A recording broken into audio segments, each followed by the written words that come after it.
Hi, my name is Jeremy, and I'll be having a little show and tell for you guys on what you're going to see in skills.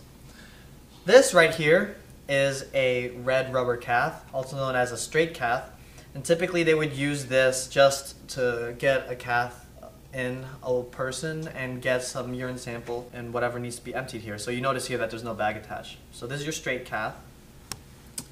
Over here we have some gauze. What's different about this gauze is it's already with iodine on it. So you can already smell that the iodine is really strong in that. So it's already prepared for cleaning out a wound. Next we have here cover sponges, things that just you want to pack a wound with. Next here we have a Telfa ouchless sterile pad. It's pretty much like a Band-Aid, and it has like the Band-Aid stuff inside of it, and that's your ouchless sterile pad. Over here we have a drain sponge. You might see these with IV or even for a tracheostomy, for trach care. It's like a little slit right there, so it slips right on there. Next over here we have a medicated dressing, and it's one of those dressings that already has like one of these things. It's already prepared with the medication on it. Here we have a steri strip if you want for like a wound or cut that you think you're about to have a stitch on, to help keep the skin together. So that helps it pull the skin together so it can, hopefully you don't have to get some stitching. This grenade looking thing, it's called a Jackson Pratt. And typically this end might be in like your abdomen or your stomach, but it's there to empty out like a wound, and sometimes it will fill up with blood. And so how you would use this is you would squeeze it, open this up, and then close it, and then that suction will pull the blood out of your wound, and there you have it. Kaboom. Here a CVC. This is what it looks like when it's outside of the patient. You'll notice that it has about it can have 3 ports, and the reason why it has multiple ports is sometimes you want to put different medications. I want to put it through this one and then another one here.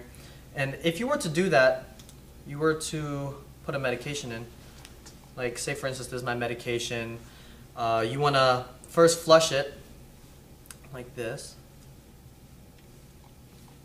and then take this cap off, maybe hold it like this, and then say I'm gonna flush 2 milliliters, boop, boop, boop, boop, boop, and then I will have my medication,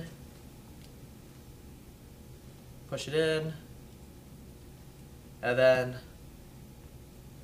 put back this flush, and then flush it with another 2 milliliters.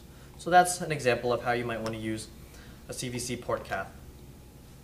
Another thing, kind of like a Jackson Pratt, is a hemovac, and it works pretty much the same. Just to show you guys, you compress it, and then it will suck the wound dressing out of there. So that's your hemovac. Oh, and this right here is a Bovie, and what it is it's a cauterizer, so it helps cauterize something that's bleeding, and it helps it so it clots up and doesn't bleed anymore. So this is your Bovie. This is your nasal cannula, NC, and things to know about this, it is hooked up to oxygen on that wall right here, and you adjust it by this little nodule here. And when you're putting it on your patient, make sure that these little hook things are pointed downward when pushing it into your patient. You don't want it upwards like this, you want it downward. Now remember, when putting this on your patient, it's down, and then it goes over the ear, like that, and then like a cowboy's hat, you want to adjust the strap like this. Ta-da! And hopefully it's comfortable for that patient. That's your nasal cannula. When you're passing tools such as these, you want to keep in mind when you're passing it to like the surgeon or somebody that you want to hand it to, and they ask, give me the you have to hand it into their dominant hand. Make sure to slap it in there so they can feel it. So that's how you hand those back, and then as you receive it, ta-da, that's how it's done. This is a wound, and with dressings on it. Top one, I'll go from the top to the bottom. Here's your abdominal dressing. You'll notice there's a blue line. Blue line is for the outside.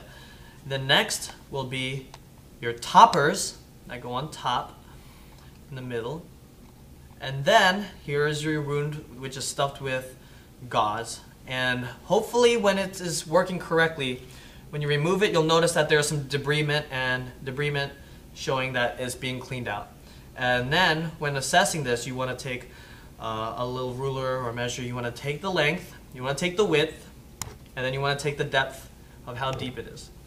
And then notice any redness and swelling, and you want to document all that. So that's how it would be stuffed, with the toppers and then abdominal dressing. And that, my friends, is my little show and tell for you this evening. See if you can answer these questions.